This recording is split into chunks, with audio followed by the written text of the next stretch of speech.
So let me quickly check if everybody can hear us.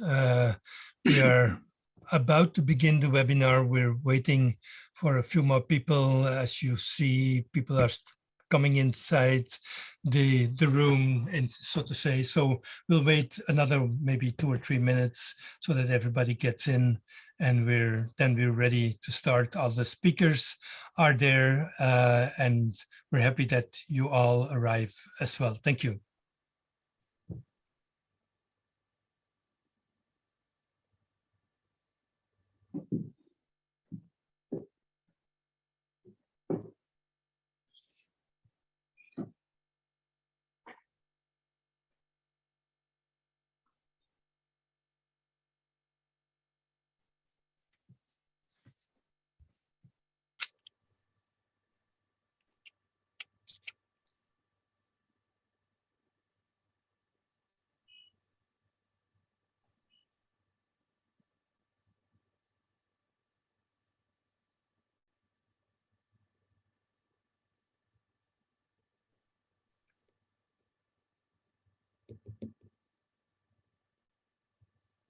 Okay, I guess people are still coming in, but let me maybe open the seminar, because we want to make all the best use of the little time that we have with our excellent panel and with so many people joining from all corners of the globe. So good evening, good morning, good afternoon, wherever you are, whatever time it is high time that we have this conversation that has been organized for us by the Transnational Institute and the Asia-Europe People's Forum, a discussion or a conversation about the situation in Afghanistan, which has been catapulted back into the headlines the past weeks after it had been largely forgotten or relegated to the back pages for many too many years during the ongoing war, intervention, occupation, call it the way you want, and we will hear more about it later. The whole evacuation, the drawback, the agreement that President Trump made with the Taliban, and then the troops from NATO leaving Afghanistan, it has been a very chaotic, badly planned, but a predictable end to a war and an intervention that was pretty much doomed from the beginning to end the way it seems to be doing, which is a sad thing to say, because that means that the Afghan people, men, women, children, farmers and countrymen and citizens, that they are all suffering the consequences of an intervention that was probably never really about the Afghan people and their security or their human security, but had many more reasons behind it. And we will be looking into those today, but we will also try to look forward and to see what can be done, and not just by the powers that rule the world, but by civil society organizations, by people like you and me, by movements, organizations all over the world. So before I will introduce the panel and start the debate for this afternoon, I'm sitting in Belgium, so it's afternoon for me. Let me just quickly say that we will try to reserve at least 15 minutes by the end of the webinar to answer some of your questions. If you have questions, you can use the Q&A box at the bottom of your screen, where you can put questions. All the other remarks, hello to anybody, or additional information that you think should be shared is very welcome in the chat box. But real questions for the panel, please reserve them for the Q&A box. the people from TNI and the Asia-Europe Forum will look at that and will make a selection and bring it back to the panel by the end of the webinar. Voila. I'm Khury Petersen. I'm a journalist from Belgium. I've been working on the issue of Afghanistan and the broader region for 15 or 25 years. And I'm absolutely honored to be playing the host today to such an excellent and exquisite panel. The panel that we have, let me quickly introduce them to you, is first Sahar Saba.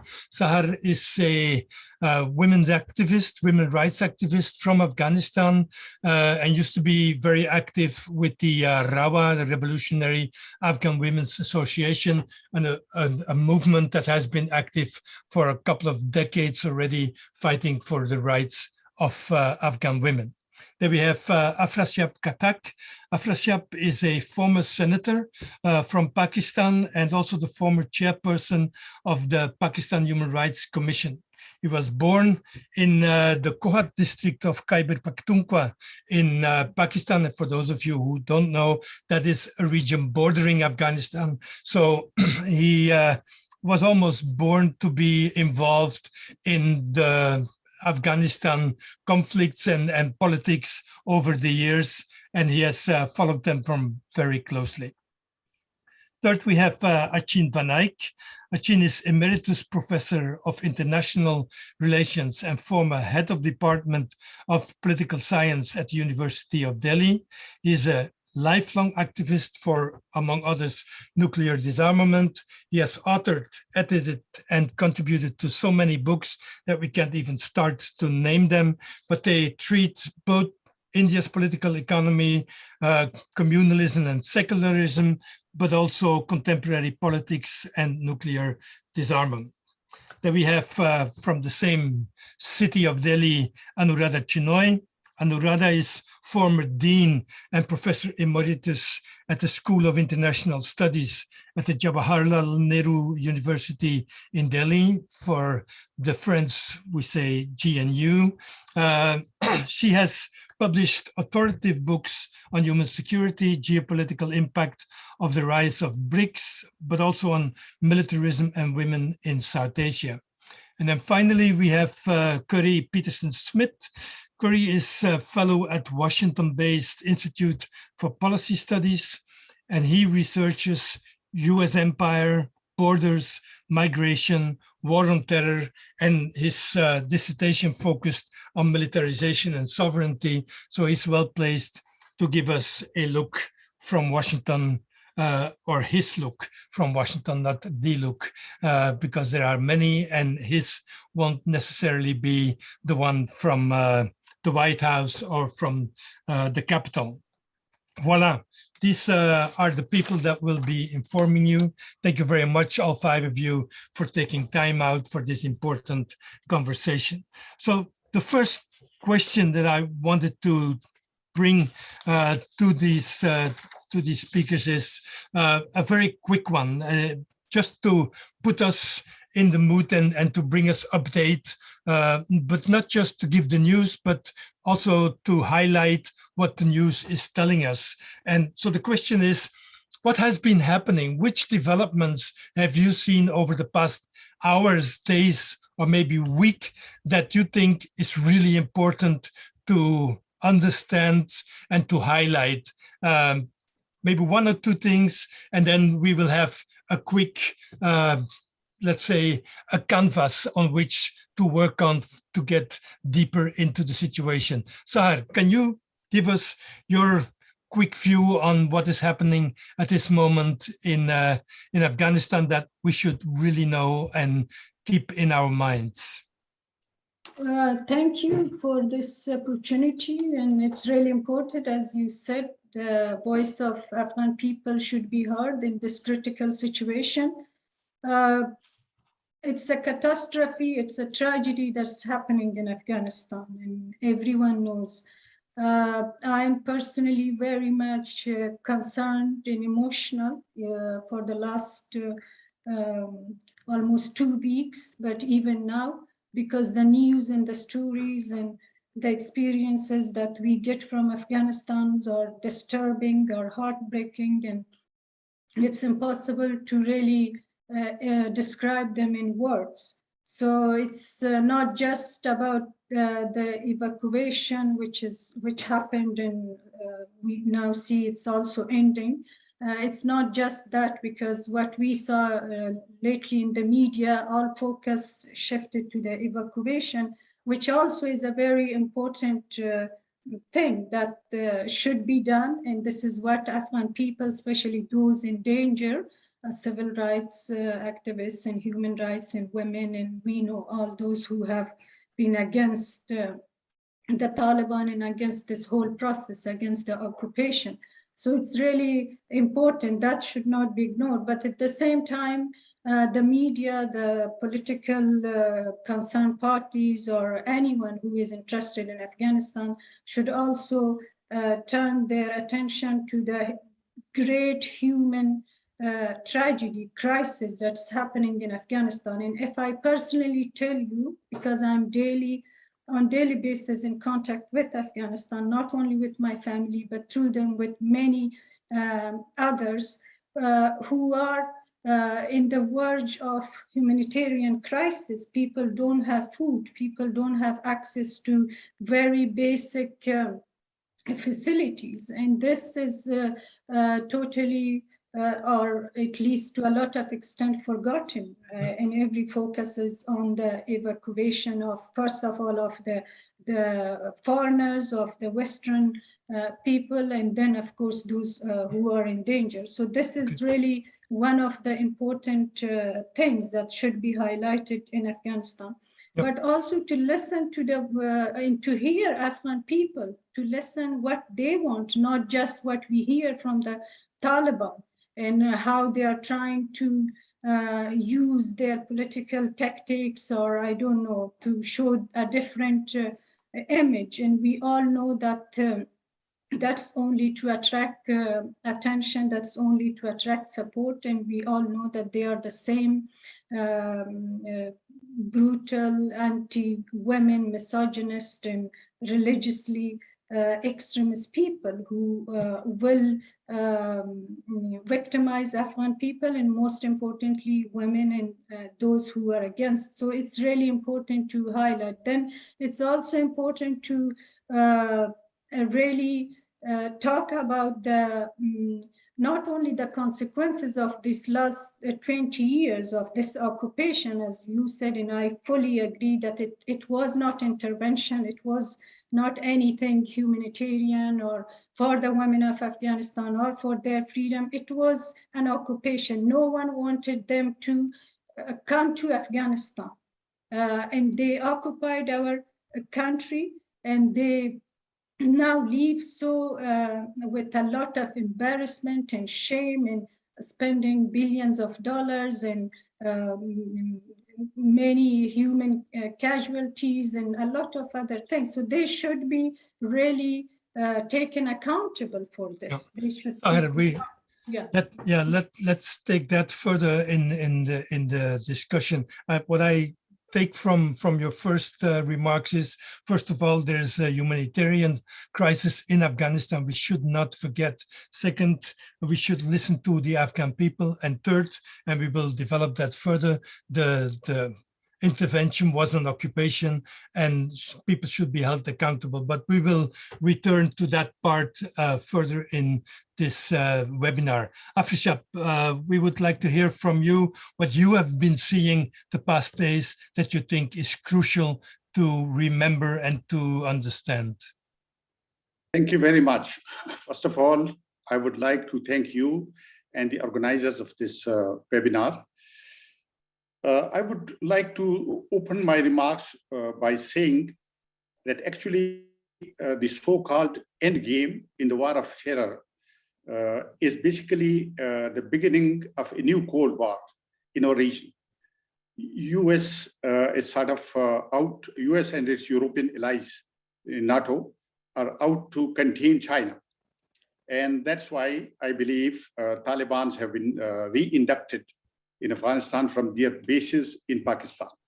Taliban are refugee children educated in religious seminaries, 36,000 religious seminaries in Pakistan. They're brainwashed by extremist ideologies of Wahhabism, Salafism, Takfirism, Deobandism, etc. So they have been inducted. It's like a permanent IRA without Sinn Féin. They believe in gun. They have occupied Afghanistan again without any social contract. Their governance is not based on any social contract. Gun is their social contract. Violence is their social contract. So it's really very bad for Afghan people. Yeah, there was American occupation, and now there is Taliban occupation. It's also literally occupation, although Taliban nominally claim to belong to Afghanistan. There are 7 or 8 countries in close contact with Taliban. It's starting from Pakistan, US, UK, Russia, China, Iran, Qatar, and Turkey. Almost 8 countries, very close contact. Now, all of them have different agendas. So everybody wants to use Taliban for their own purposes. The West would like to use them to contain Belt and Road Initiative of China. China would like to depend on Pakistan for including Taliban into its Belt and Road Initiative, particularly China-Pakistan Economic Corridor. Russia and Iran will team up to repeat what they did in Syria and the Middle East. Turkey, of course, wants to have its presence in Central Asia, where Turkic population abounds. There are many states populated by Turks. So all of them have jumped into the fray, and no one knows what will happen. But as Sahar was saying, first and foremost is the humanitarian crisis. There are almost 500,000 IDPs already in Kabul and other major cities. There are refugees coming to Pakistan, Iran, and other neighboring countries. And the neighboring countries are not opening their doors, unfortunately. The states who are even organizing war in Afghanistan don't abide by humanitarian international laws. Okay, so Afrasaiab, I will wrap you up here, because what you're saying is of course of very high importance, trying to understand, but we will come back to that in the second part of our conversation. What I wanted to hear now is what is happening now, and you also refer to the humanitarian crisis, but also, and that's important to take to the second round of our inputs, the fact that there's a big interference going on, not just wrapping up, but beginning in Afghanistan, or with this new dispensation. Let me go to Achin and ask him the same question. What's going on these past days, Achin, in Afghanistan, and what should we really highlight? Okay, well, thank you first to the organizer for giving me this opportunity to speak. Even as progressive voices within the media and progressive forces outside must continue to oppose the very repressive practices and perspectives of the Taliban and similar organizations.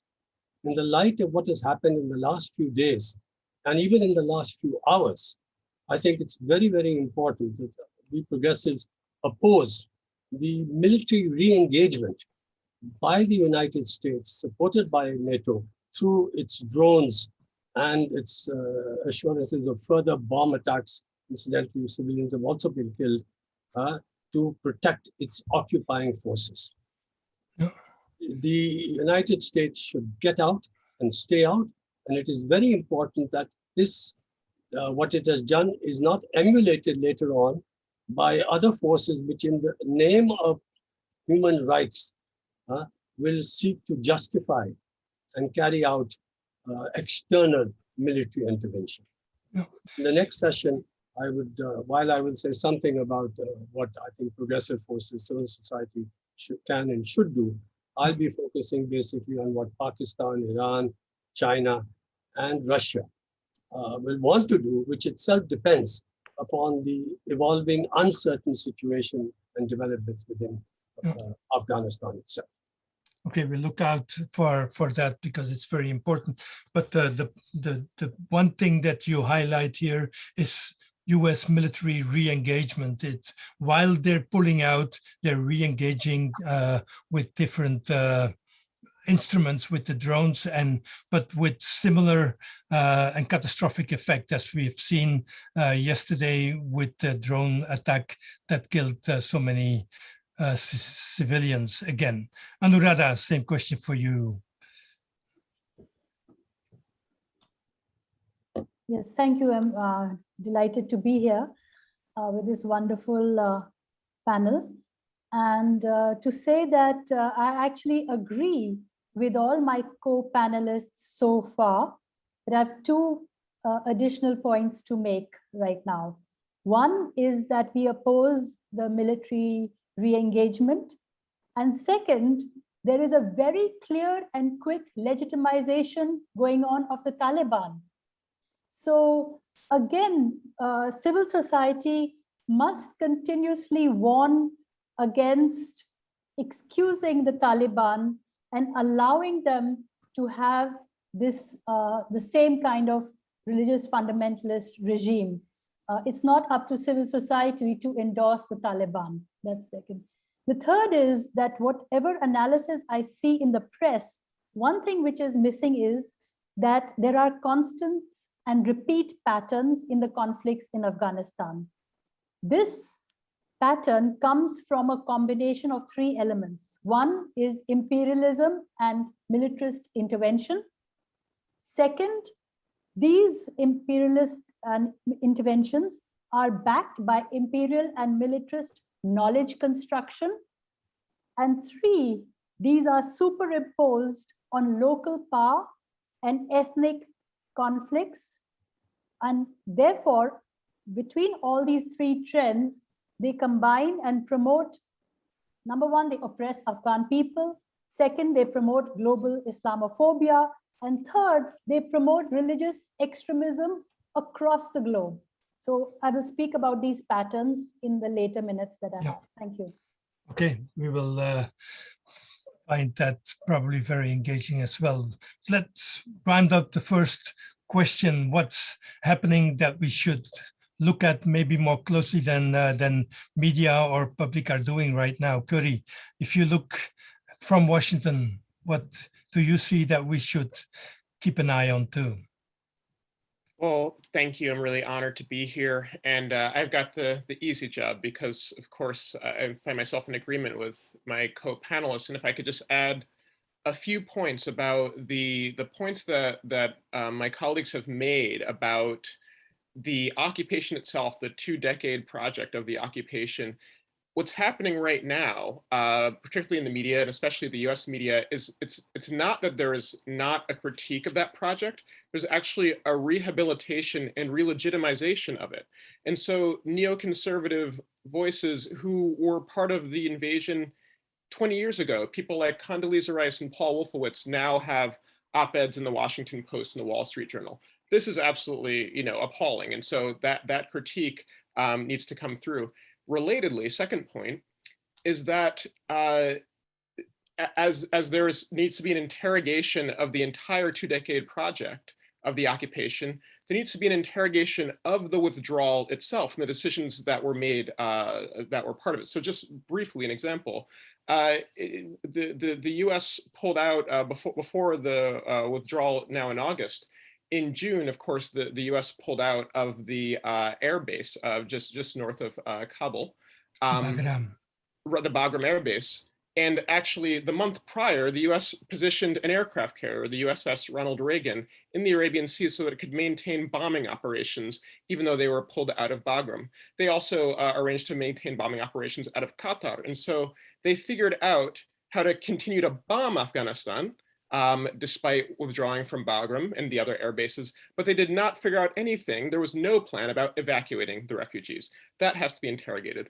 The last point, I think, is just highlighting the protests that Afghans are leading in Afghanistan right now, particularly Afghan women, which of course is in a proud tradition of women's resistance. This is important not only in and of itself, but because the kind of re-legitimization of the maintaining operations hinges on the notion that the US is somehow protecting women, when in fact Afghan women are speaking for themselves and fighting for themselves right now. Those are very important points, and I think that the the fact of this rehabilitation of a 20-year occupation is something that is happening in Europe as well. And be interested to hear if that is also at play in, for instance, in Pakistan and India in the region, because it will define where we will be going from here. But before we look at the future, we have to go a little bit deeper than we were able until now to look at what has been happening until now. What was the reality? What were the motives? What were the dynamics of the 20-year intervention? And of course, of the now 43-year running conflict, war, violence that has been devastating Afghanistan to its very core, and which I've described that long period of violence as the first world war of the 21st century. Because it is, as Anuradha said, there is an element of local conflicts or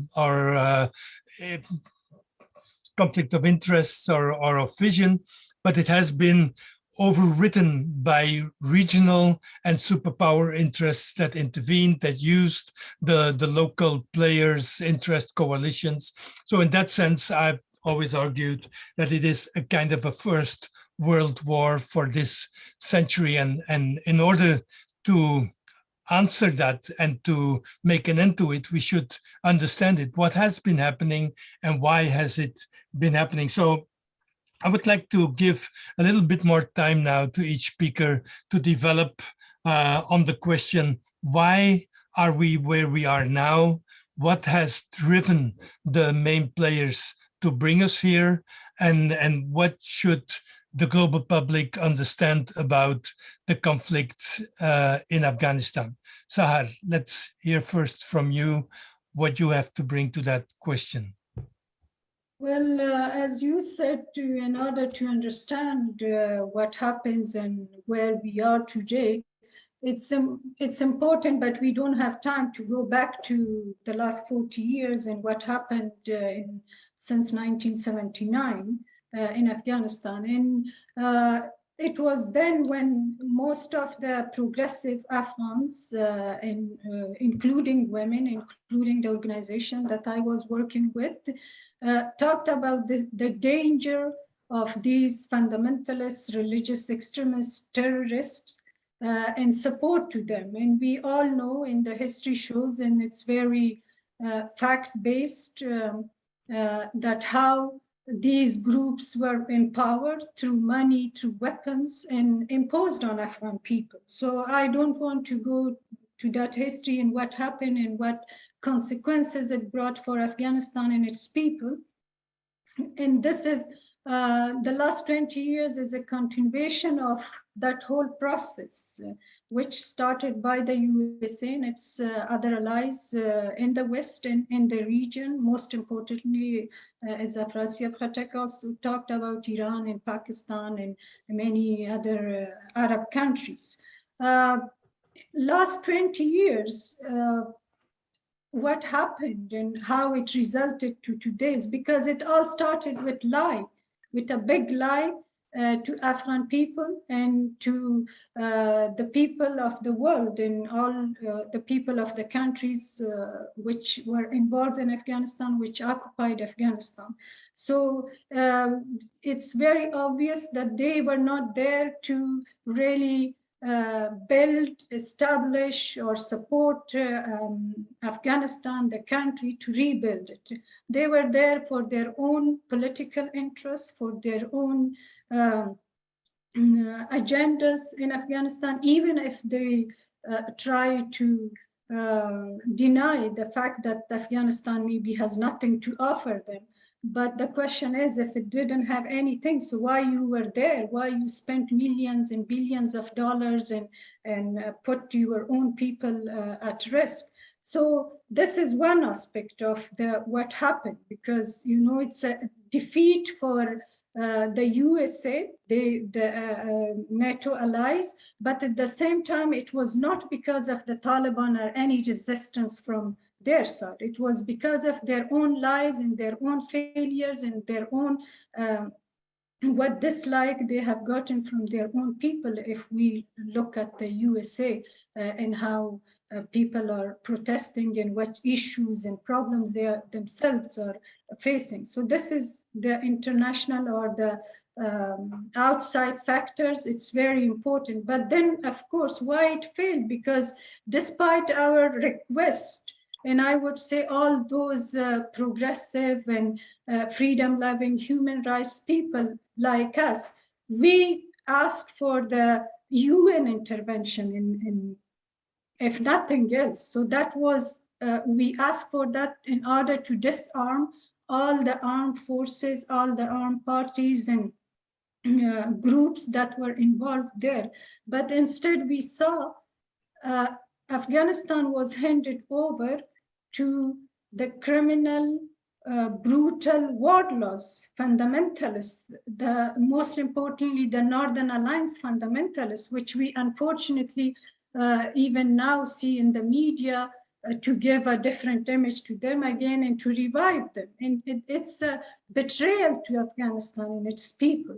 So corruption, corrupt people, people who didn't care about Afghanistan or its people, dishonest people, they came to power. All they cared was for their own personal interests, for their families, for their own political interests. And we don't see any real and honest efforts to really rebuild or to help Afghanistan to stand on its own feet, or the people. So this one was all, this should not be forgotten. If there was honesty, so it should not have happened. We asked for this. The other thing is also that there was no support to, or very little to those who actually resisted and who wanted a different Afghanistan. So this never those criminals brought to any kind of trial which we asked for, and instead what we saw also, the other factor is that everything, almost everything, any kind of support, financial or otherwise, was invested in many hundreds or thousands of both international and local or national NGOs. So where that money went, yes, I agree, there were some who work hard, who work honestly, but most of them were there just to work for the interest of those who were funding them. And most of that money, if we just talk about the financial aspect of it, went back to their own pockets.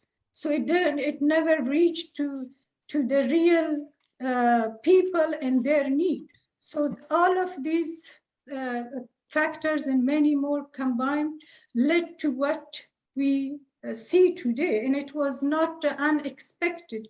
Yes, it happened very rapidly, also because of the betrayal, because of the deal and hidden deal that were made with the Taliban. And we all know that how they were ordered. For example, if you talk about the security forces or the Afghan military, so they were ordered not to fight because that was a deal that was made between the Taliban and between the Afghan government and also the USA.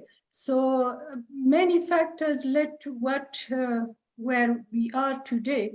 But the painful thing is that it has been in the last 40 years that again, it's the people of Afghanistan who are suffering and will suffer. And this should not be allowed. We don't deserve this. Anyone in Afghanistan doesn't deserve this.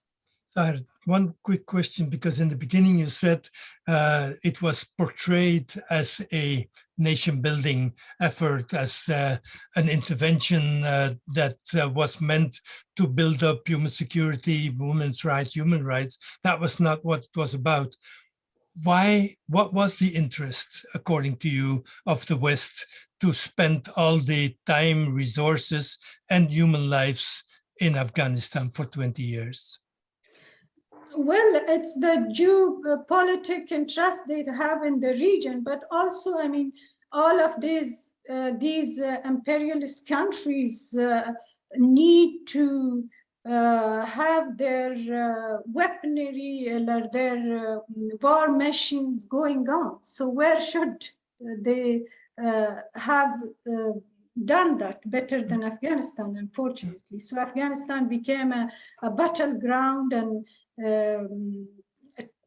a place where they could test all of their political and military purposes or actions or whatever. So but I mean the history, the 20 years shows that if it was otherwise, so we could have not seen today what's happening in Afghanistan. So this is the great example. But I must also say that despite this, the people of Afghanistan, and despite the fact that we hear, unfortunately, from Biden and many others, that Orientalist view of Afghanistan, that Afghan people were in war or they are like that. It's not true. Forget about the history of Afghanistan, but look at the last 20 years. Whenever Afghan people got any opportunity, very little opportunities, they have put all their energy and everything in order to change that society, to work for development, to work for peace, to work for human rights and freedom. Okay, thank you very much for your insights. Let's move across the border to Islamabad and hear from Afrasaiab, who already gave a first glimpse of his analysis of what happened. Please, Afrasaiab, could you develop that now a little bit further? Yes, actually, we all know that Islam was weaponized by dollars and petrodollars in 1980s in the war against Soviet Union. And Taliban's are the product of the same factories that were supported by US and Arab kings and European countries in 1980s and early 90s. So after Bone process, after 9/11, when Taliban were dislodged, US came here to a strategic region where it wanted to have bases. So it stayed put here, but it brought it brought a Western model democracy, I mean the government in Afghanistan, state structure, but it also kept this Taliban and religious extremism alive. You see, Taliban were not declared terrorists as organization. There were some individuals and some small factions in Taliban that were declared terrorists for Taliban. But you see, this republic was supposed to become a magnet for 5 Central Asian republics with authoritarian state systems and for Xinjiang. So the system was built. But then after 2003, when US went to Iraq war, it lost focus in Afghanistan, particularly in 2008, after the recession of the capitalist crisis. China became a strong competitor as economic superpower to compete with US and European countries. So then after that, US mind changed, US strategy changed. It was particularly, I mean, the 2013 was decisive when China declared its Road and Belt program for the world, which could become the basis of a new world order, China-centric world order. So then US changed its strategy altogether. So the so-called republic, which was main, and the Taliban or the Islamization was secondary. They brought the secondary thing to prime position, I mean the main position, and this republic thing was dismantled. They decided to disown it. So Afghanistan was very dependent, and US could really change things. And it is really a good example of imperialist is political engineering in making and unmaking of dependent states. And it has proved very clearly that in Afghanistan, and US still is busy in drone attacks because it wants to keep its writ in the region. This over the horizon attacks so-called over-the-horizon attacks. You see, and this IS is nothing. It has no connection with Middle East. It is a new edition of terrorism, which is produced in the same factories which produced Mujahideen in 1980s, Taliban in 1990s, and now IS in these 2020s. So Afrasaiab, can I quickly intervene and ask a question? Because as you paint the picture, it's quite logic and clear. But what is the advantage for an imperialist power like the United States to lose a war in Afghanistan? Because that is the perception that that is now all over the world, that the US lost it. And so how can they profit from it? Actually, this is a fixed match. I mean, they haven't lost a war. Actually, it is very interesting. US had military base in Pakistan, in Balochistan, Pasni. You remember Pasni, the military base from which drone used to fly. And Taliban had their Shura or council, or parallel state in Quetta, not very far away from each other. They wouldn't fight in Pakistan. Both of them would go to Afghanistan to fight. If US had any intention really of eliminating terrorism, it could have addressed the question of sanctuaries in Pakistan. It did not, because it did not want really to dismantle, because the US thinks it's a regional problem. The problem is for China, Russia, and Iran, not for US, mainland US. Of course, Al-Qaeda or other organizations, they've been hitting, but not Taliban. Taliban, they say, is a traditional Islam, rural Islam, which is very good to invite Central Asians, Xinjiang, and also compete with Shia Iran. It's another theocracy, Sunni theocracy in Afghanistan, competing with Shia theocracy. So all these are very strategic things for US. Yeah.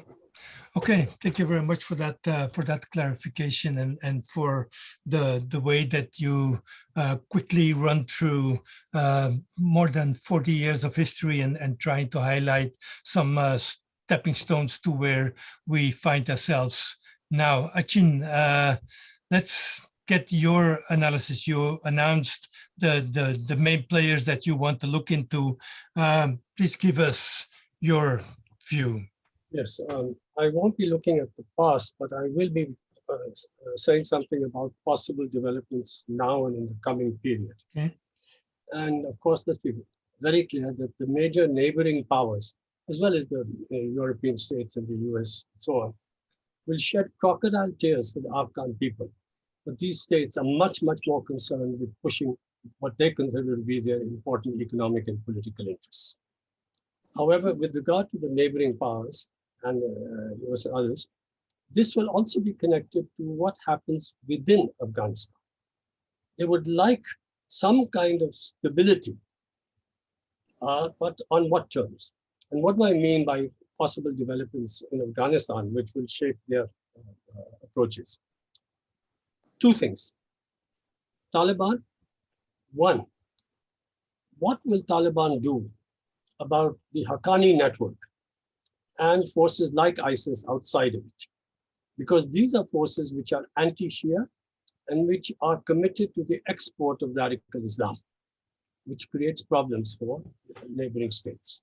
Second, will the Taliban move towards sharing of power of some kind and spoils with others, be it the Karzai, the Abdullahs, the Masouds, or the other warlords and so on?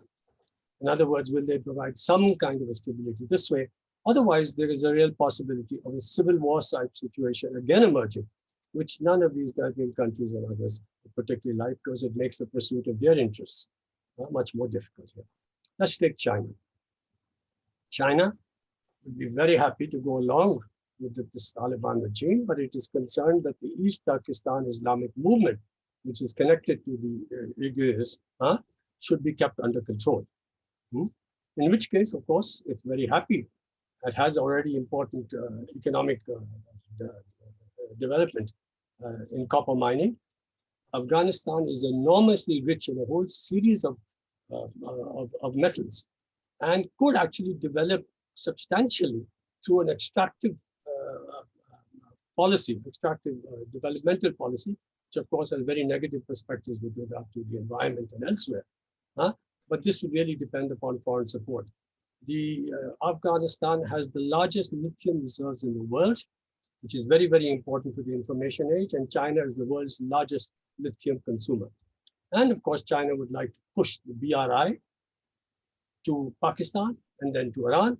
And let us not forget that the kind of containment policy of the US and NATO, both European and Asian NATO countries, if you like, the Asian NATO, India, Australia, and so on, pushes a kind of formation of a counter quartet of Pakistan, China, Iran, and Russia here. So that's China.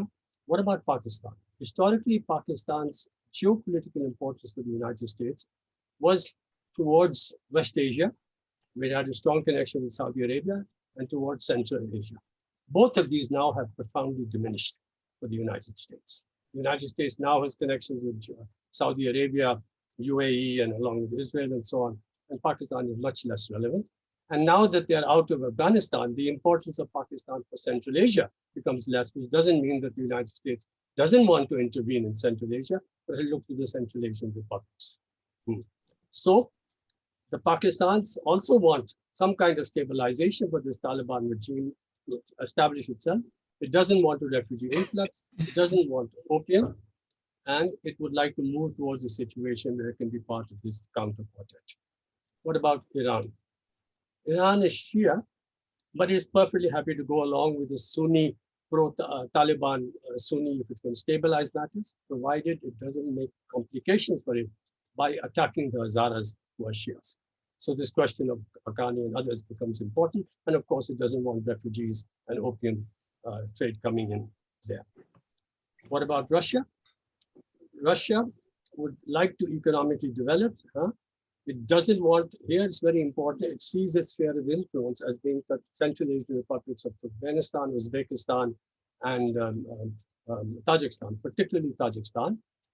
These highly, well, secular but highly authoritarian regimes have actually resulted in the opposition to them being Islamic groups, Islamic fundamentalist groups which have some connection with their ethnic supporters in these regions. And here again, the question of what is going to happen with regard to whether they will be contained and not allowed to promote the resistance in these Central Asian republics, which is something that these governments and the Russians do not want. Of course, so that of course becomes an important question. And they too are very much concerned about building a counter quartet. Incidentally, the United States does come in here because the United States has not given up on this idea of having some kind of a base in the Central Asian republics, particularly Uzbekistan, which is more independent than the others. But what can happen is that if you have this kind of fundamentalist resistance growing in these Central Asian republics, then these governments may well want to play off Russia and the United States and even invite the United States to help us with regard to how to deal with these forces here. Is that still a possibility? Because that was in, say, 2 decades ago, that was the game that was pretty much on the table. Yes, you're quite right, it was. But what happened, of course, was that in Tajikistan, they were able to, they were told to move out their military relationship in 2005. And in Uzbekistan, it moved out in 2015. But these are not governments, although the Russians want them to be maintained sphere of influence, they would like to retain some independence and flexibility for themselves. So depending upon what emerges in this very, very complicated future situation, don't rule that out, although one can see that possibility here. Lastly, let me just come to the question of India and then civil society here. In the case of India, India is not a major player.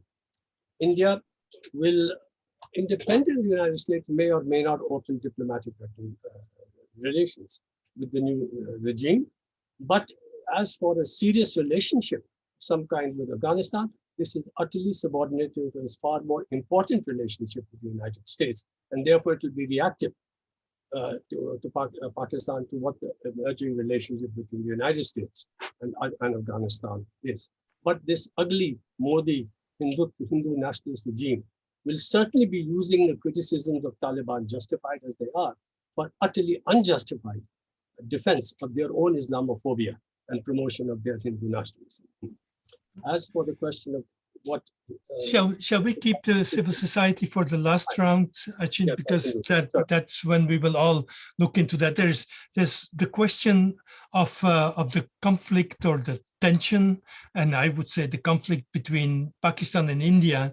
How much does that play in today's prospects and developments in Afghanistan? But the distinction between the Modi regime and previous regimes, I think it has, in its foreign policy behavior, is not that different from others, but it is deliberately building up Pakistan as the enemy as much as possible. And it uses what happens externally to justify and promote its own anti-Muslim Hindutva domestically here. Yeah. And it wants to assert itself. So that, I think, is the much more important aspect. Yeah. Painting Pakistan as the evil in a way which is even stronger than previous regimes. Before I go on to Anuradha, there was one question, Afrasaiab, that I wanted to ask you. Nobody has yet mentioned the Durand Line, the border between Afghanistan and Pakistan, which is the big worry of Islamabad, that none of the regimes in Afghanistan has ever recognized the Durand Line as a proper international border, not even the Taliban in the 90s. Do you expect them to do that now to appease Islamabad and to help them to recognize the new regime in the new Taliban government if it is formed? No, I don't think so. You see, this is more of a pretension. I mean, Durand Line, Afghanistan has not raised this question for last 5 decades in any international forum. So it is not that hot a question.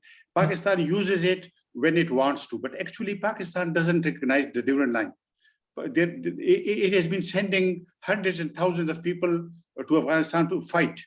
Taliban's parallel government has been sitting for the last 2 decades in Pakistan, in Quetta. So Pakistan doesn't recognize the Durand Line. For asking Afghanistan, first it has to recognize it. So I think that's mere potential. It wants to hegemonize the entire Afghanistan. Yeah. It wants to turn Afghanistan into a protectorate like it was in 19th century under British Empire. Pakistan wants to replace British Empire. Okay, thanks for that quick and snap reaction. Anuradha, please bring to our discussion your perspectives on what has happened and how we should understand where we are today. Yes, so I'll go deeper into my perspective of this repeat pattern and constant. And this is in 2 spheres. One of imperialism and intervention, where first British colonialism used Afghanistan as a buffer between Russia and the advance to the British colonial possessions in South Asia in the 19th century.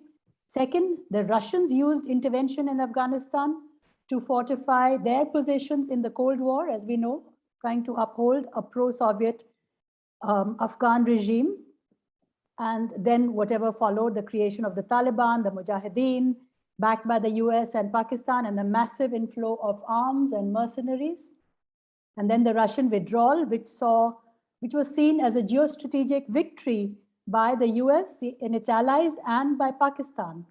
Third, again, the US quest for revenge for 9/11 terror attacks and thereby directly entering the Afghan civil strife, which the US intervention did give a blow to Al-Qaeda, but it was also advantageous for the US geostrategic desire to reconstruct all of West Asia. As you can see from the twin war of Afghanistan and as Iraq showed, almost the same time as Afghanistan.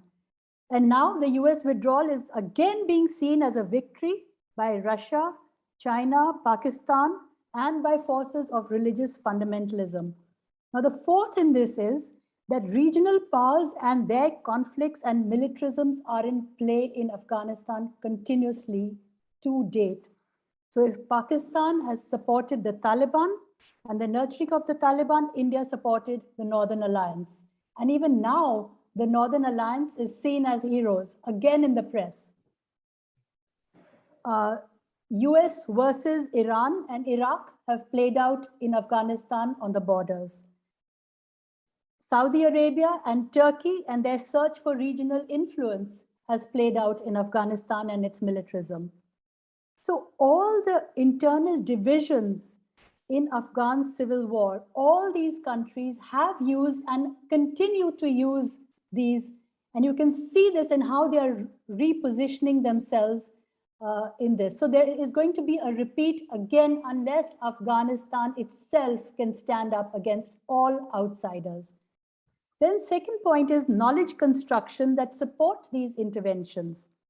Now, Imperial, as Sahar said in the beginning, this knowledge construction presents the Afghan society and state as tribalist, violent, backward, without capacity for a modern state, and therefore open to intervention. In fact, Biden used this old British analogy, saying that this is a graveyard for empires. Now, this itself is ahistorical, as you know, Britain had actually won one of the three wars against Afghanistan, and it is racialized, and it shows Afghans as relics of this graveyard.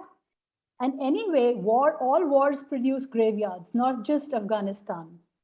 Second is a securitized narrative of victory versus defeat. And you can see that some countries are saying victory for us, others are saying defeat.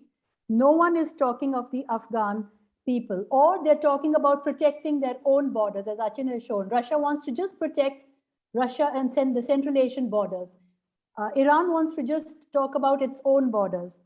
So then there's a revival of talk like the great game, the new great game, and where Afghan people are made as subjects continuously. And moreover, this great game and the Silk Route again has been revived in Chinese dialogue as a precedent for the Belt and Road Initiative. So yes, the Chinese might want stability and investments over there, but they're also seeing it as part of the China-Pakistan economic corridor.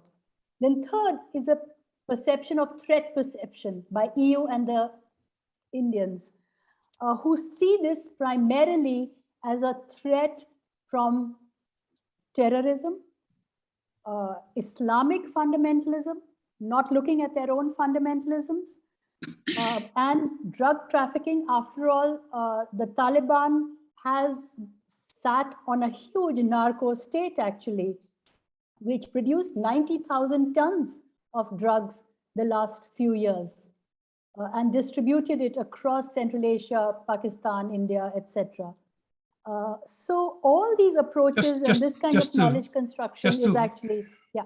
Yeah, if I just can add, because it was not just the Taliban that were sitting on this drug economy, that was also financing people on the side of the sitting regime of people in power. So yes. Is there a chance that this drug economy will now be reduced now that we have a different power equilibrium? Well, I think it will be used as a leverage to get in aid.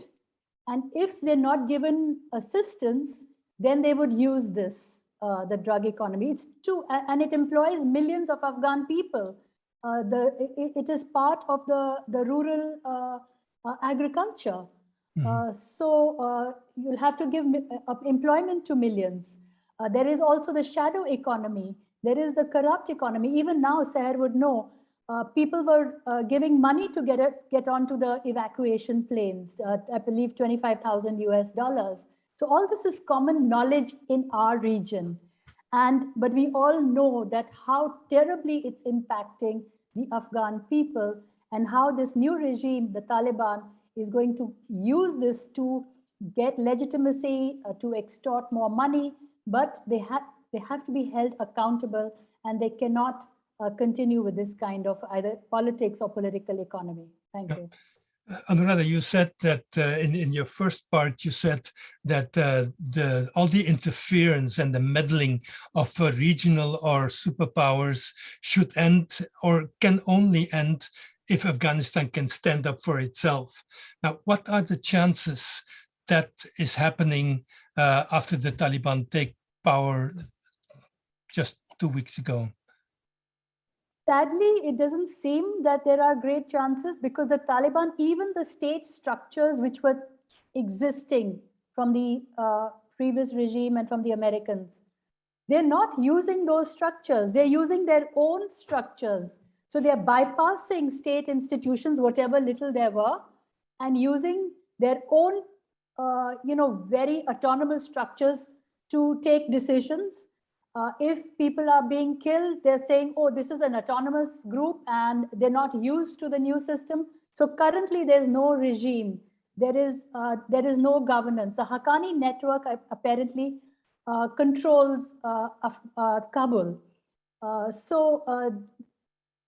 It will really have to be a huge effort to bring back these structures, which we can discuss in our last section on civil society. Thank you. Okay, thank you. Let me wrap this section up with Khury and your analysis. You've been looking into the situation in Afghanistan from your own perspective for a number of years. So what do you see, and what you think you want to share with the audience on this? Right. Yeah. So I'll speak a bit about the kind of US end of things, and just start with a bit of a step back and say that so much of what we've seen over the past 2 decades, and really this past couple of months, I think come from the fact that in the US there was cultivated this kind of Western fantasy of Afghanistan. Anuradha was just talking about the echoes of British colonialism and the kind of British visions that the British Empire sought to impose upon Afghanistan. And those echoes reverberate today and are quite familiar, actually. And so when we think about the Afghan military that was constructed, that was cultivated, this is a military that was imagined in Washington and imposed, superimposed on Afghanistan. There was a kind of Afghan politics and society imagined in Washington. And then the idea was to impose that by the occupation. Now, I want to be careful and clear that Afghans have been agents in their own reality these past couple of decades. And there's been much engagement and interaction with the US operations as part of that, as Afghans have sought to pursue their own visions in this new context after so many different contexts.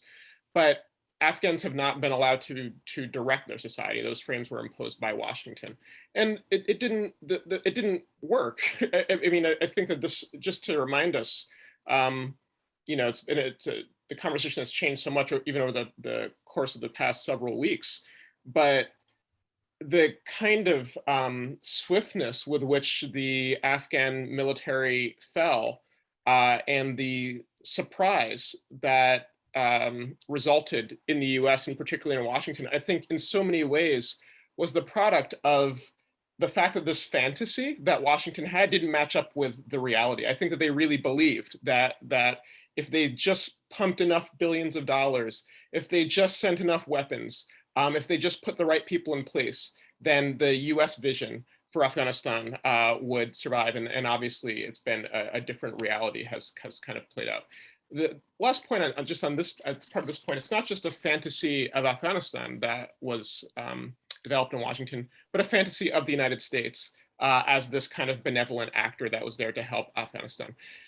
The reality, I think, goes to what other folks have said on the panel, is that this is really, in so many ways, 2 decades ago, there was an effort to project US power as part of the war on terror. And Afghanistan was, very unfortunately and tragically for Afghans, selected as a kind of test case for this, what was supposed to be a new era of US power. Neoconservative actors in Washington at the time used disgusting terms like low-hanging fruit to describe countries like Afghanistan and Iraq. The idea was that the US would invade Afghanistan easily and move on to Iraq, and then move on to more challenging countries to invade, like Iran, that Afghanistan would simply be a context to develop momentum in this whole series of operations. And I just want to say a word about what those operations looked like, because a description of what the United States did over these past 2 decades has been utterly absent, at least in the US media. I'm not sure about elsewhere. But we've gone from, at the moment, there's kind of nonstop coverage of Afghanistan in the media, but this comes after years of no coverage. There's been nothing about what is happening in Afghanistan and what the US is doing. So just to recount some of the lowlights, the use of these incredible weapons, so-called daisy cutter bombs, or the massive ordnance air blast, also known as the mother of all bombs. Weapons like these used in Afghanistan and used in clandestine ways. Afghan journalists like Ali Latifi tried to investigate the impact of the use of the so-called mother of all bombs and was restricted from doing so as a journalist by US forces. We have to talk about the air assault on a Doctors Without Borders hospital in Kunduz in 2015, an incident that happened that was not just a kind of mistaken errant bomb that was dropped in this hospital, but 30 minutes of air assault by US forces for which there was no real accountability. Doctors Without Borders called for international investigations into this incident, and those never came. The US investigated itself and kind of took care of things itself. We have to talk about the black sites, the innovations in torture that the US developed in Afghanistan over these 2 decades. And so again, when we talk about Bagram Air Base, when the US withdrew from Bagram several weeks ago, there was no conversation about the fact that this was a site of torture for many years for Afghan prisoners, or the so-called Salt Pit, another CIA black site. And that in many ways, these sites and these techniques, these technologies, not only of torture itself, but of hiding it, were incubated in Afghanistan and then rolled out in other places all around the world. And then lastly, a point about the Afghan forces themselves and that the US cultivated, armed, et cetera, and their abuses as well. So there has not been a real conversation or serious interrogation of this history. And it therefore makes the current moment very complicated because the United States is at the moment framing itself once again as this benevolent actor who is trying to evacuate Afghans from this sort of unfortunate situation without any reckoning with the fact that the United States itself is responsible in so many ways for that situation.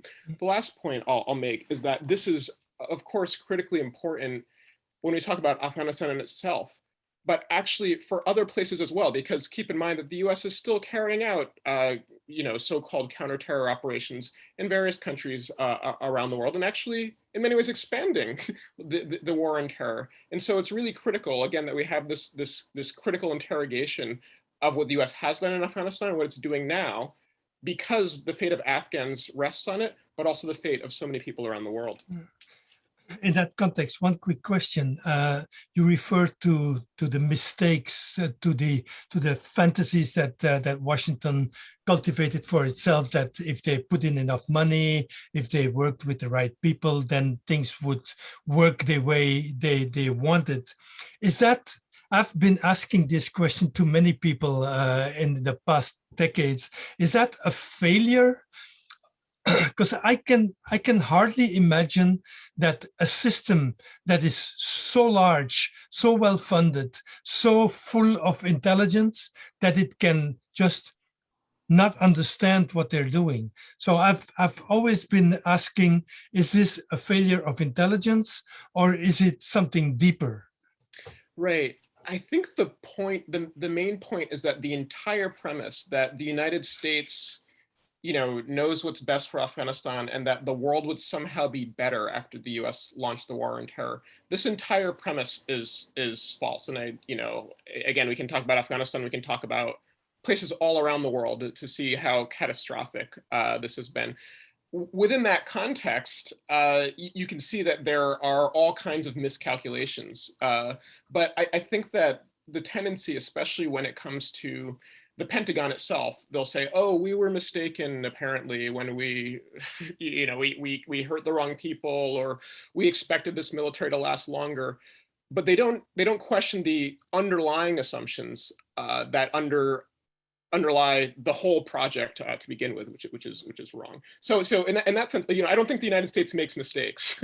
There are miscalculations that come, but those come in a broader context of a problematic project. Okay, thank you very much. I think we've got a lot of building blocks to work on, and it would be presumptuous to think that in an hour time we will explain in full a conflict so complicated and so old as the one that's going on in Afghanistan. But you certainly helped us to look at it from new ways and with different angles. Now we would like to move on and take on from what has been already hinted to by a number of you. What can we do? What should be done? What are possibilities to make the future a better place than the past 4 decades for Afghans? So and we try to look at it with a special attention for what movements, organizations, NGOs, what civil society can bring to that table, what they can mean for Afghans, either in Afghanistan, in the neighboring countries where they live as refugees, or in the wider world as a diaspora. Sahar, could you give us a few ideas of what should or could be done to help Afghans build a better future, or to let them build it, not just to do it in their place, obviously? Sahar.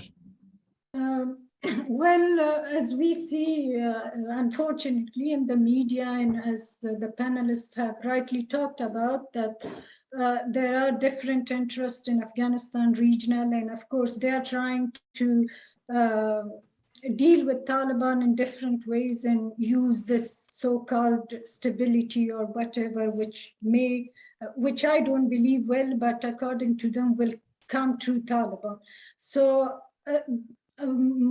our demand or our request, especially from different social movements and human rights movements and all those who are interested and want to do something for Afghanistan, is to put pressure and to demand for no recognition for Taliban from any side in whatever way, because that is really, that will be really a big disaster and betrayal to Afghanistan and its people. So this is what we would ask through showing solidarity and through sympathy and through raising their voice against all those who are involved and who are trying to recognize this regime. So just a question there, Sahar, because we've already heard from the United States and some European governments that they won't recognize and that they will cut all the aid as long as the Taliban are holding on to their monopolistic power.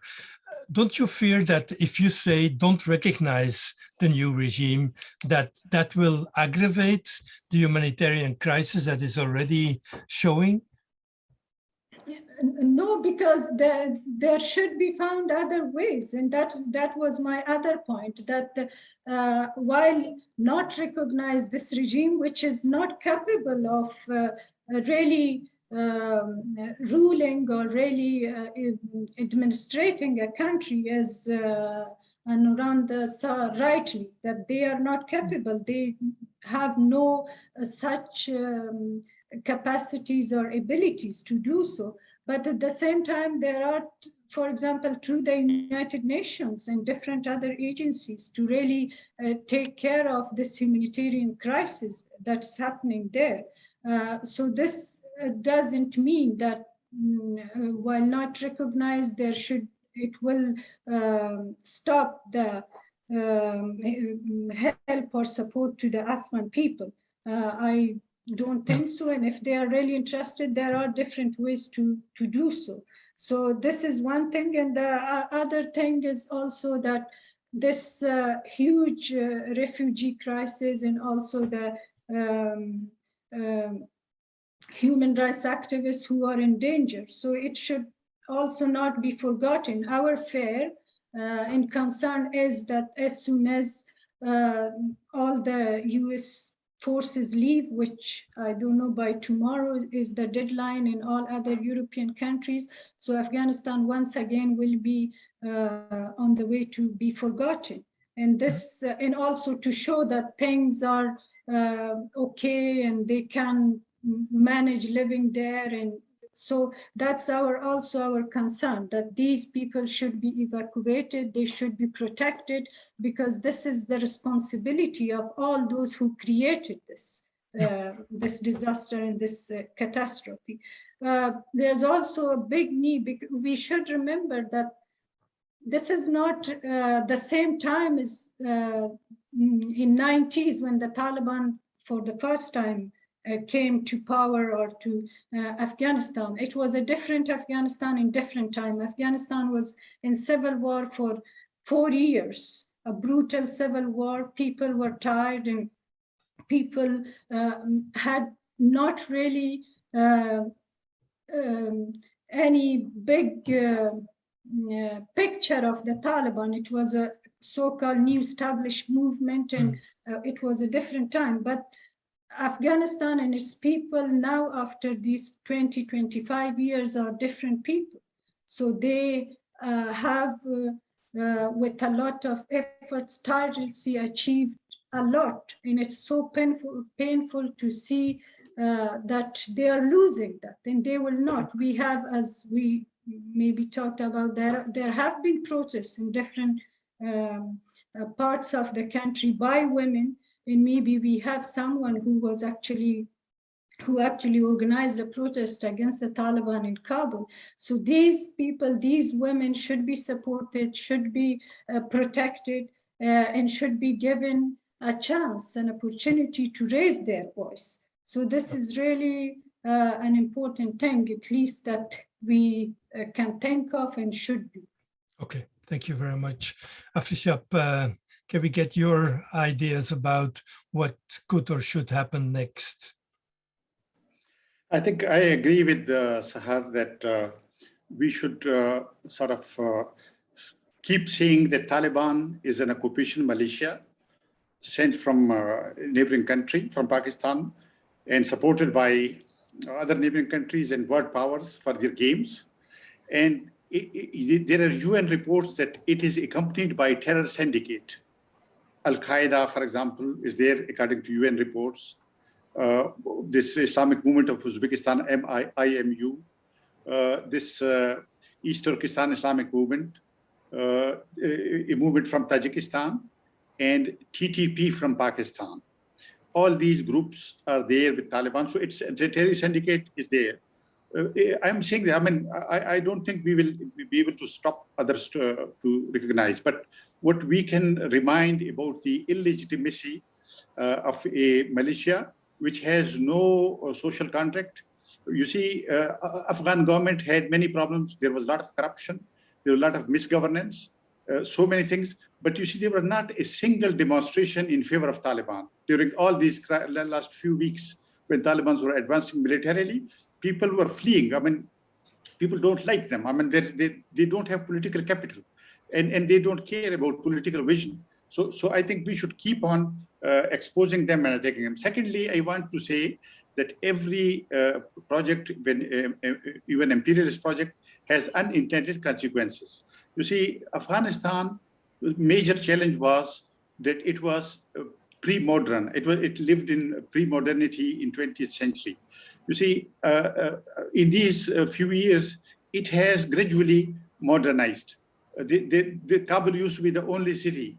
When I used to go to Kabul in early 1970s, Kabul was the only city. Now, for example, Khost, which is very close to Waziristan, Khost has a university. It has a cricket stadium, and Khost airport is connected with Dubai for direct international flights. So you see, a new Afghanistan, urban Afghanistan has emerged, and there will be resistance. I'm very confident that there will be political resistance. We should keep on our solidarity with people's resistance. Like they came out in presence of Taliban's guns. they came out in favor of their national flag. You see, Taliban have banned everything, national flag, national anthem, and they want to deconstruct it. It's a demolition squad let loose in Afghanistan. So Afghan people will resist. So we should support them. That is the second thing. Thirdly, of course, the humanitarian crisis. All these countries who are very active in promoting Taliban, imposing Taliban, creating this war, have closed their doors to refugees and IDPs, including Pakistan, Iran, and other countries, unfortunately. We should raise our voice against these fortress policies vis-a-vis Afghan refugees and displaced persons. And I think that's very important. And thirdly, we should organize networking, particularly on South Asian basis. We have already started that in the last 3-4 months. We have been holding webinars with Afghan women activists, with Afghan intelligentsia, like South Asians for Human Rights, Sahar is an organization. I'm also part of that, and we held certain. I think we should expand that, and we should contact Afghans activists in exile in the region, and we should have some sort of networking for solidarity and support. Okay. Thank you. That's a clear enumeration of actions or perceptions, things to do. Achin, what's your take on that question? You were ready to answer it already, so I'm waiting to hear. Well, first of all, of course, as much pressure from progressive aspects of international civil society to insist that there be a free flow of refugees and influx. You can have a sharing between governments, but let everybody who wants to get out and seek asylum to be able to do so and to get the necessary support. So that is something that's very, very important and we have to put pressure for. The question of humanitarian aid and relief. Yes, but let's make a distinction with two things. One are economic sanctions. Well, first of all, as far as military pressure is concerned, absolutely no question of any kind of military pressure of any kind from outside. As far as the question of economic support is concerned, economic sanctions must be opposed. Economic sanctions hurt the people of Afghanistan much, much more than they hurt the governing elites. So no question of economic sanctions. With regard to the question of economic help, which is different from, if you like, economic penalty, right? You have two kinds of support. One which should be utterly unconditional. Bring in food, bring in medicines, bring in all of that. The second aspect, which is an offer, not a penalty, can be conditional because you have to also put pressure, political, diplomatic, and cultural, on the government. And you can't entirely do that unless you're also prepared to put at least some kind of leverage and pressure there here. So there's both unconditional and that. Third, raise awareness and the demand for maximum reparations by the United States occupying force. Of course, the United States is not going to do anything, but let us at least raise awareness about the necessity and indict it, especially in a context in which, as many panelists have pointed out, they're talking about using the Taliban as a justification for what they had to do and making it out to be that and letting themselves off the hook, as it were. A fourth aspect, which is also very, very important, the whole global discourse on terrorism is deeply dishonest and hypocritical.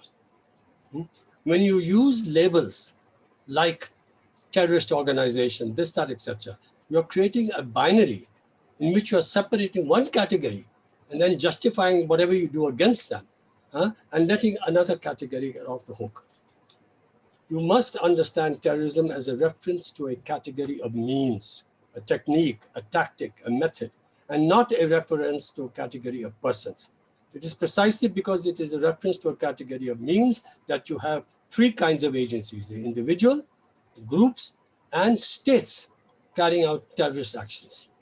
The proper way to actually define these things, of course, journalistic, very convenient, is to say that these governments and these states, including democratic states, including India, including Russia, including China, including the US and others, have a history of carrying out terrorist acts and campaigns and will continue to do so, and we condemn it. So your condemnation must be universal and impartial, especially against your own governments, to do that here. and do not fall into the trap of allowing this kind, which is very convenient journalistically, but is very, very dangerous in the sense that it lets hold people off the hook. Oh, these are people who have the guns, they are the terrorists. Look at what the United States and so many other governments have done. And all of these governments, democracy and so on. So I think at least we can try to raise awareness about this, because too much of the discourse on terrorism justifies this thing. Oh, these are terrorists, but we are not terrorists. Our friends are not terrorists, and so on. It's very, very important to do this. And actually on this level, let me say, academia and journalism, even by the best journalists of integrity, has failed. We have a long way to go to enter this thing. Achin, one quick question. The first point that you made, you were absolutely clear. No military pressure or intervention can be allowed. Now, the problem is that at this moment, the Taliban conquered all the military hardware that was left behind by all the departing armies. So they sit on an enormous arsenal of military hardware. So for them, no more military intervention might even be advantageous, no? No. One has to be very, very clear about this. Let's understand very clearly that the single greatest democratic advance globally in the second half of the 20th century was the end of colonialism. Even when this meant that the colonial ruler was replaced by brutal dictatorships. That doesn't mean you demand the end of colonialism, you continue to oppose those brutal dictatorships. And this is related to a fundamental principle of morality in international politics, which is that you have to respect the freedom of agency of a people to overthrow their own tyrant. And since we live in a world of multiple nation states where peoples are constituted as separate nations, this is required. That doesn't mean that you cannot give military aid even or other kinds of aid, but you have to do that. For example, it's one thing to demand that there be an external military intervention to overthrow the apartheid rule. It's another one to say that we'll even give military aid to the ANC in fighting it. It's another thing to say that we will give military aid to the Indonesians to throw out the Dutch and so on. Even as we want freedom for the Palestinians, we're not going to demand an external military intervention. And in this particular case, given what the United States and all the other things have done here, we support their struggle. But even when we talk about supporting struggles against this terrible Taliban regime, we have a real problem. The other forces which have guns and are pretty rotten themselves. So you have a real terrible situation. Don't add to this problem by talking about the West and the United States. Say, oh, we will get, and we are the non-terrorists and they are the usual stuff. So I think we have to be very, very careful. It's the least bad. It's not a good thing, but it's the least bad thing that you're saying. Okay, thanks for that clarification. Anuradha, your take on what can happen and what civil society can bring to it. Yeah, I think I agree with what Achin and others have said about what role civil society has to play, and academics and journalists and those who have consistently opposed all interventions in Afghanistan so far. And I mean, they can easily stand up and say, we told you so, because civil society actors across the world are the ones who were the ones who opposed this intervention consistently, who opposed the Taliban and exposed them consistently. So they are the ones on the high moral ground, and they have to continue to be that. So for that, of course, they have to, number one, support, as everyone said, the displaced, the refugees, the humanitarian crisis, continuously. It can't be a one-off and then there's something new. Just like we've forgotten about Myanmar, now it's Afghanistan, tomorrow it's something else. This has to be consistent and we have to keep putting pressure on it. Second, we have to oppose all military interventions and economic sanctions. And we have to also use the rhetoric trap. All these countries around who played a role all these years are saying now, they're saying today, whether it's the US or whether it's Russia, they're telling the Taliban, they told the earlier government that you should have an inclusive government. And China is saying that, India is saying that you should have an inclusive government, have power sharing. But are they doing inclusive geopolitics themselves? If Russia, China, the US, the EU, Iran, Iraq, India sat together, they would resolve this issue, taking these issues, but they themselves are only pushing their own agendas versus the others. So we use, civil society has the moral ground of using this rhetoric trap on this kind of geostrategic approach and deconstructing the kind of imperial knowledge and narratives which have been going on. And also very important to give voice to the Afghan people and support the Afghan people's resistance, which will come in the coming days. Thank you. All right, thank you very much. And then Khury, let's wrap up this round with your perspective. Thank you. Yeah, so first of all, again, I want to reiterate the need to civil society not only to demand a welcome of refugees, Afghan refugees, but actually this should be occasion to completely, at least speaking for the US, but I don't think just the US, to actually rethink entirely the whole approach to refugees. There are many people around the world who try to migrate to the United States, and for the most part, that's done in this kind of marginalized way. We don't hear about the process for what it actually takes to come here. And what we've seen in the US media in the past couple of weeks is a revelation, the fact that this special visa that the US finally created for Afghan people who worked with the US in some capacity, that there's a 15-step process, and there are people who've applied for this many years ago, and so on. And the entire thing needs to be dismantled and rethought because it is so out of step with the actual need for refugees. Once again, that is true for people in Afghanistan who have been displaced and who are fleeing, but also for the many millions of people who've been displaced by the war on terror. So, we need to demand solidarity with refugees right now and to open the borders and so on, as part of a bigger conversation about rethinking refugee migration in general, because the war on terror, which, in so many ways has been centered in Afghanistan, has displaced so many people.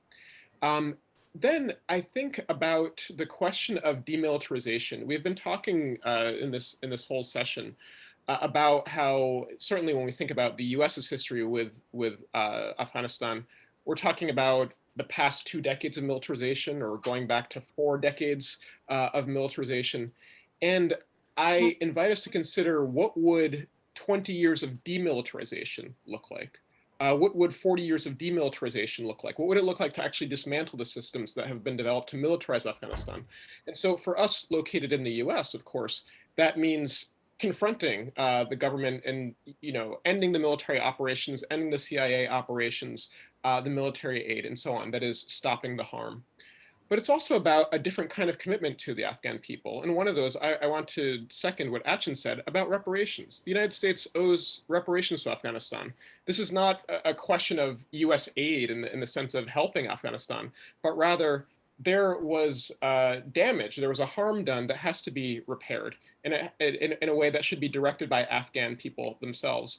Now, this, in some ways, of course, as Achin said, there's a real challenge in fighting for this kind of thing and winning it. But on the other hand, the money is certainly there. Actually, at the moment, there's $6 billion were slated for the Afghan military and US military aid to flow to the Afghan military just in this year, right? They weren't anticipating the collapse of that military. And so there's a pipeline with $6 billion already meant to flow through it. Those kind of funds should be redirected to reparations, excuse me, for Afghan people in ways that they demand. Similarly, the National Priorities Project, which is part of the think tank, the Institute for Policy Studies, where I work, did a study that found that in 2020, the year 2020, the Pentagon spent $18.6 billion on its operations in Afghanistan, and that same amount of money could be used to welcome 1.2 million refugees to the United States. So the funds exist, but they are channeled in the form of militarization. And when we think about how to rechannel that, I think that reparations actually should be the key kind of framework. The last thing, I think, is for those of us in civil society to ask ourselves, what are our relations with the Afghan people? What do relations of solidarity look like? Because, again, somebody located in this place called the United States, we are bound in a relationship with the people of Afghanistan. It is a catastrophic relationship at the moment that's mediated by our horrendous government. But I ask us to think, what would it look like to have relations that are independent of the government, but with Afghan people? And that includes, of course, people in the Afghan diaspora, which tragically is a growing diaspora, and people in Afghanistan itself. There are people right now, Afghans, who are fighting for the direction of their society. I think, for example, about institutions of academia and the various relations that American universities have with other universities around the world. What would it look like to demand that our institutions build relations with Afghan academics and others who are fighting or who are cultivating a kind of progressive vision and just different visions, better visions for Afghan society? So that kind of commitment, I think we have to ask ourselves to make. And I think it really, at the end of the day, it rests on, this notion of the fact that Afghan people have the capacity to imagine and create a better future. Achin was talking about the importance of the end of colonialism and how even when colonialism ends, what comes next may be messy. And certainly things will be messy in Afghanistan for a long time. But the fact is that Afghan people in Afghanistan and Afghan people who are currently fleeing have visions of what Afghanistan could look like. And I think we have to build relationships with folks and think about what it means to support Afghans as they pursue those visions. Okay, thanks. Let me throw in one little detail maybe that has not been focal in our discussion, but I think if we move forward and if we try to develop relationship with visions from Afghanistan, I think the importance of farmers, both men and women, of rural people is so crucial, and it has been forgotten for 20 years. 60 to 70% of Afghans lived in the rural area 20 years ago. Hardly anything, not even 5% of all the development funds that went to Afghanistan ended up in the rural area, let alone the billions and trillions that were spent and that was just going to military or to the larger security environment that had to be created around the interventionist forces. So anyway, for me, it's been always a point of attention. If we talk about Afghanistan, we're too often forgetting that a majority of the people are farmers or live in and off the land and in the rural area. Okay, thank you very much for all these insights and a lot of ideas that need discussion, that are not final, but that bring a lot of conversation, and we've seen it happening at the bottom of the screen, people participating in their own way. If we didn't respond, or if I didn't respond, that's because it's impossible to do three things at the same time, at least for a male like me. I know that women are better at multifunctioning, but I couldn't do that. But somebody from TNI or AEPF has been following the questions. So I would like to ask them to come up somehow and try to bring at least one or two, three questions that have been posted in the Q&A box, and then we'll see who in the panel would like to react to that. Is there anybody? Okay, yeah. Yes, Yeah, I'm here. please. I'm here. Yeah. Yeah. Okay.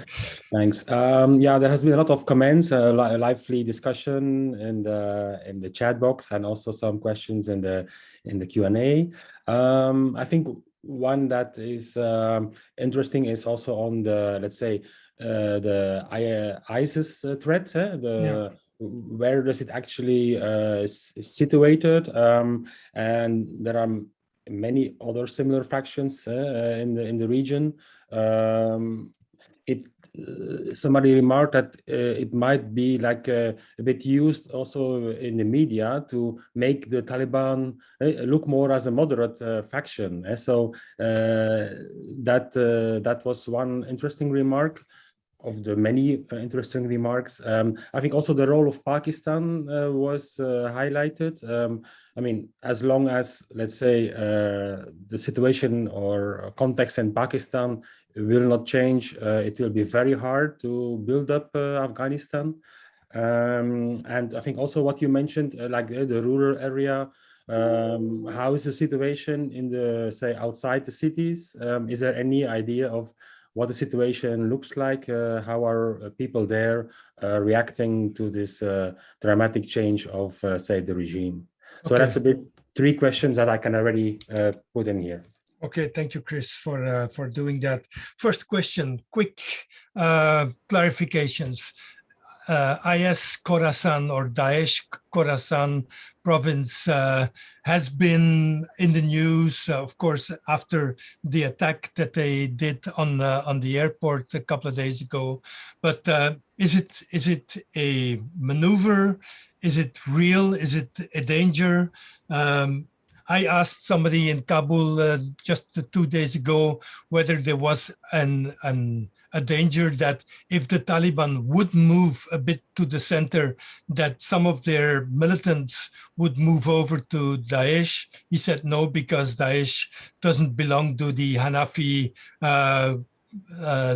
stream of Islam, as the Taliban clearly do. So there's no leakage to Daesh. But anybody who wants to add an insight, I won't take all 5 of you on each question. So is there anybody that wants to comment?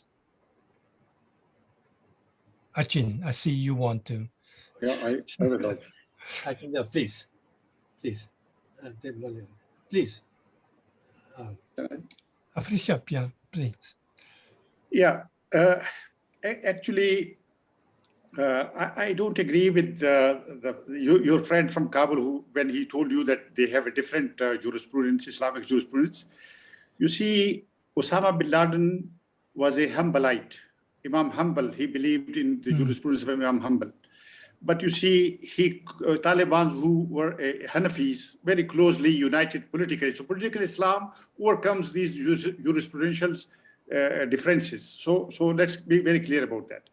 Secondly, I want to say that IS is a real threat, but it is not something that has come from the Middle East.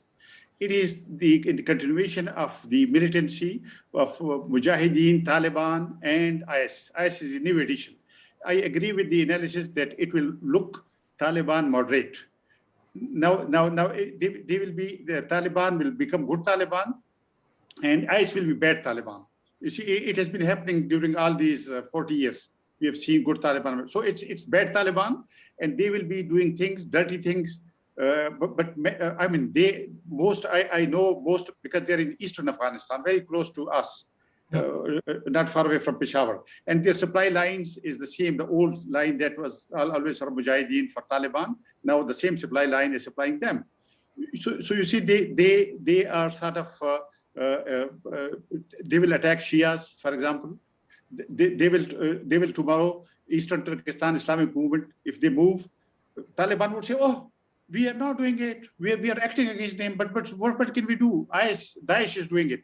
So it is a dirty tricks brigade, which is taking over its duty in this new Cold War in Afghanistan. And Russians are mighty sort of concerned, as far as I know about from the media. I mean, they say the West has brought this IS to hit them. I don't know that the West has, but it is a new outfit to carry on militancy, to weaponize Islam, and to create Islamophobia, I mean, at the same time. Yeah. Anybody else? Achin, you want to add to that? Yeah, just very quickly, I just add to that the difference between forces like ISIS and SOFA is that they seek to establish a kind of broader Islamic caliphate and export the radical Islam. Yeah. The thing about Taliban so far is that it has really been much more a form of Afghan nationalism, involved in Pakistan, of course, the Pashtun question over here, but has not been so far the kind of force that carries out attacks elsewhere. It's much more there. And I think this is an important factor. But of course, all kinds of forces carry out terrorist acts. That's it. Okay. Anybody else want? I would like to add something. I agree with Afrasaiab Khattak that the Taliban, of course, they seems to be united, and this is one Taliban. We hear this one movement, but definitely there are different groups within the Taliban with different interests and different power interests. Everyone wants power, drug war, and everything. So there are possibilities that, you know, a number of Taliban join the ISIS. And I also fear that it's a danger to Afghanistan, to its people again, whether it's a deal, whether it's a new project by the countries in the region. The United States is a different thing to be seen and to be analyzed, but it is also because of the fact that Afghanistan is this humanitarian crisis, this poverty, this lack of jobs, this what you also talked about. You know, Afghanistan is not just Kabul or few other cities. It's beyond that, and what's happening in the rural areas. So it will definitely make people, force people somehow, you know, to go to some sort of these groups, as was the case with the Taliban. So this is really a matter of concern, and also it will be very dangerous for Afghanistan. Yeah. Let's maybe jump to the second question that Chris took from all the audience, which is the role of Pakistan.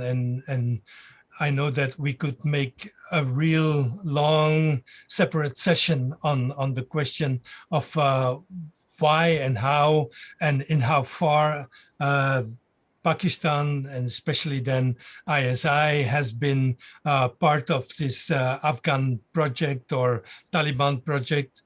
But maybe a few quick reactions of the panel on the question: is Pakistan a crucial player for the future? I mean, maybe we leave a little bit the past, but if we look at August 2021 forward, will Pakistan decide what will happen in Afghanistan? Let me phrase it that way as a challenge. Afrasaiab, I'm sure that you have ideas about that. Yeah, I'll very briefly say, I believe Pakistani generals are obsessed with turning Afghanistan into an appendage of Pakistan. They're very obsessed, and they're very fixated, and they're very determined. When it comes to foreign players in Afghanistan, ISI has been the most determined player. And I believe they will keep on doing it. I mean, I don't know. Personally, I am very much against this policy because I think it's suicidal for Pakistan. And is it because are they driven mostly by the conflict with India, the fear that they will be sandwiched between two enemies, or is it mainly Pashto nationalism that makes them nervous? There are three things. In India, yes, in the background, yeah, there's one factor. Other is Pashtun question. You're absolutely right. Pashtun question, because there are 50 million plus Pashtuns in Pakistan. I mean, Pashtun nationalism can really, they're scared of that. Thirdly, it's a big army. The country shrunk in 1971. It's like in Mr. Bhutto, Zulfikar Ali Bhutto, in his last book that he wrote in death cell in Rawalpindi jail before being executed, he said, it's like Prussia. Prussians had a big army for Napoleonic wars. Once those wars were over, they didn't know what to do. Yeah. He says the expansion was the first option, which Bismarck adopted in 1871. The second option was to reduce the strength of the army. The third was to keep the status quo and let the country crumble under the burden of a big army. Bhutto writes that actually Pakistan can't have these first two options, expansion and the second, reduction in the army. So he concludes that we are condemned to have the third option, keeping the status quo, the big army, and letting the country crumble. But the military thinks differently. They think expansion is possible. And the strategic depth is basically expansion. Anybody else wants to add a perspective to that question? I don't know, Anuradha? No, I agree with Afrasaiab Khattak, because whatever I've read, whatever I keep reading about the statements from Pakistan, there's this constant talk of strategic depth. It's been there since the 1970s. And they're very serious about it. And this AFPAC, which came at one time and then it was de-linked, it's back in the discourse that there has to be some kind of AFPAC. And that is why the Durand line is not really taken seriously. I mean, 25,000 Afghans have been crossing that every day since this collapse. Yeah.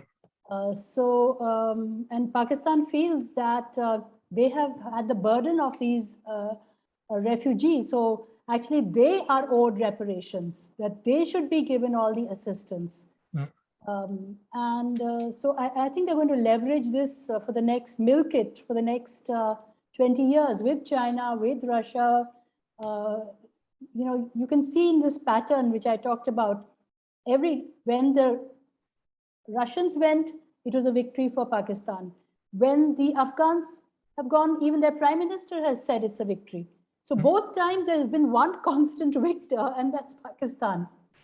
So the Pakistan army does see this as a victory which they require. Okay, third question that Chris. I would like just to add. Yeah, Sahar. sorry. Actually, two things. One is that, okay, as you said, we don't talk about the history and the brutal involvement of Pakistan in Afghanistan. Afghans will remember General Hamid Akhtar's statement that Kabul must be bombed. This is what was the idea in Pakistan, and it happened. But the question is also, unfortunately, that the people in Pakistan, and now the majority of them, really either don't understand the brutal consequences of what happened in Afghanistan on Pakistan and its people. So we see that how this huge hatred between the two countries, and by that I don't mean the army or the governments, I mean the people. And this is really painful. This has to be changed. I especially would like the people in Pakistan, through the progressive organizations and people, to really understand how important it is, the solidarity, to establish solidarity between the two countries, because we together can fight this disaster, this criminal authority. So this is really, I mean, I personally, who lived in Pakistan for many, many years, so it's quite painful to see how they don't understand that what happened. We see what happened in the tribal areas and even in other places, how the extremism did to Pakistan, but even in the future. But it will not stop, is mentioned by others. A final question, and then I'm afraid we will be at 2 hours, so we will be folding up. But one question is the question of the rural area, the people that are beyond the cameras, that have been cut off from whatever funds that have come into Afghanistan the past decades. I would want to put it a difficult question, because a lot of the people in rural Afghanistan would not agree with the policies that progressive movements want to put forward. Can progressive movements work with conservative Afghans in the rural area? How do we imagine that? Because if we can't, then we have a problem, I think. But my challenge is, how do we imagine that? Well, I don't agree with that. I mean, it is a very wrong image. I understand you don't, but in order to challenge this, this is the majority of Afghan people have nothing to oppose those progressive ideas or progressive human rights or democracy or freedom. So majority of people want to their children get educated. I give you personal experiences and examples. My family comes from a very remote areas, rural area in northern Afghanistan. But there, people at any cost are ready to send their daughters to school. Mm-hmm. They walk 5-6 kilometers, take their daughters to school. Because they understand the importance of education, because they understand that this is the way to have a dignified life, this is the way to have peace, this is the way to rebuild the country. People are working day and night. It's not just in Kabul, which, people start at 4 in the morning to go to university. Maybe we cannot find any other city in the world where students went to university or any kind of course or educational institute 4 in the morning and finished at 10 or 11 in night. My own father at 60, when he got opportunity to get education, higher education, after job, he went to higher education institute to get higher education. So there are many, many such examples. And Afghanistan is part of this world. It's not just, in Mars or in some other alien coming from alien planet. People want peace, people want freedom, people want education, people want rights for their children, for the women, they want job, they want all human rights and dignified life like us, like many others in the world. So this is not the right image. And even a survey by, I don't know what, some organization showed that there's a very little support among Pashtuns, let's say, for the Taliban. But on the same time, when Talib comes to you with a gunpoint and asks for food, ask for bread, ask for protection, what should you do? You don't have any option. And this is what has happened in most of the rural areas. But of course, I mean, as you rightly said, the rural areas are forgotten. In that very big district, there are hardly few schools. That also established or supported by the local people or those privately who could help. So there is nothing really, and this was also the reason, because those rural areas didn't get any help, any development in the last 20 years. So it also resulted in the failure of the government and all what we see today. Okay, that was clear. Achin, you want to come in on that? Yeah, just 2 points. One is that you have, if you like, 3 kinds of nationalisms or loyalties in Afghanistan. One is, of course, well known, that sort of overlay of Afghan nationalism. You also have very particular loyalties of various kinds to chiefs, to groups, and so on. And then you have a kind of modernizing nationalism, if you like. And a younger generation, which, as Sabah has said very correctly, is aspiring towards modernization. And the weight of this section has grown relative to others. However, Afghanistan is something like Saudi Arabia and not like Turkey or Indonesia. Muslim majority countries, but Saudi Arabia and Afghanistan are still in some ways tribal countries, tribal societies, unlike Indonesia and elsewhere. So this is a significant factor. You do have this growing weight. And then the second point is one has to learn the lessons of the failure of the attempts at progressive reforms in agrarian Afghanistan by the PDPA. Anuradha made a very, very important point. And that is that if you are going to try to eliminate the opium trade and all that, you have to provide support and employment to those who have to rely on this here. And that cannot come only from agriculture or to only a limited extent from agriculture. It will have to come from actually providing opportunities in terms of other aspects of the economy. Within the agrarian society, if you're going to carry out land reforms, and cancellation of debts, which is what the PDPA tried to do, please understand that what you have to do first is to establish a whole infrastructure of credit, of support, marketing of seeds, fertilizers, of all of these things so that it becomes feasible.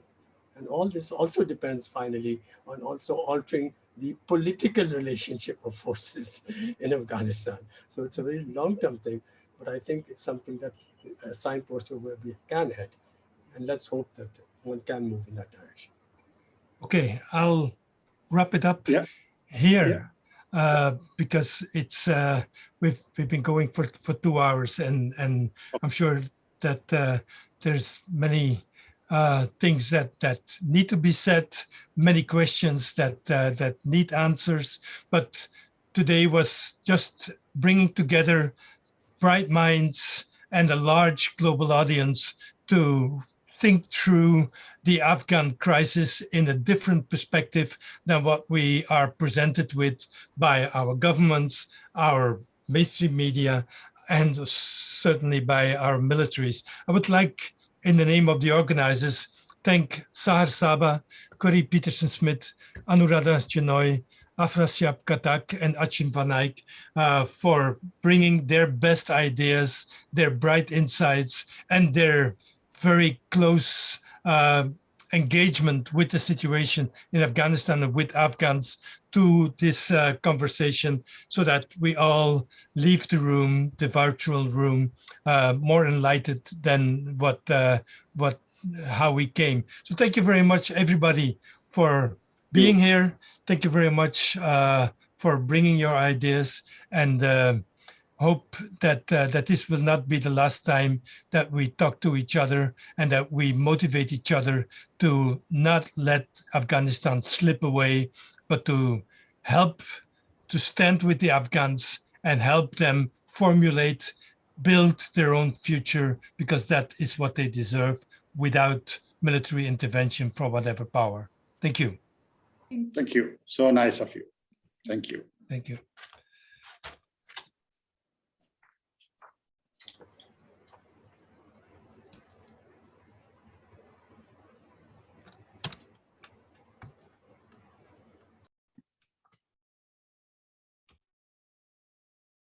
Thanks a lot. Very well. Very good job. Thanks. Thank you. It's fantastic. Yeah, very interesting. Thanks. It was my pleasure. Yeah. Bye.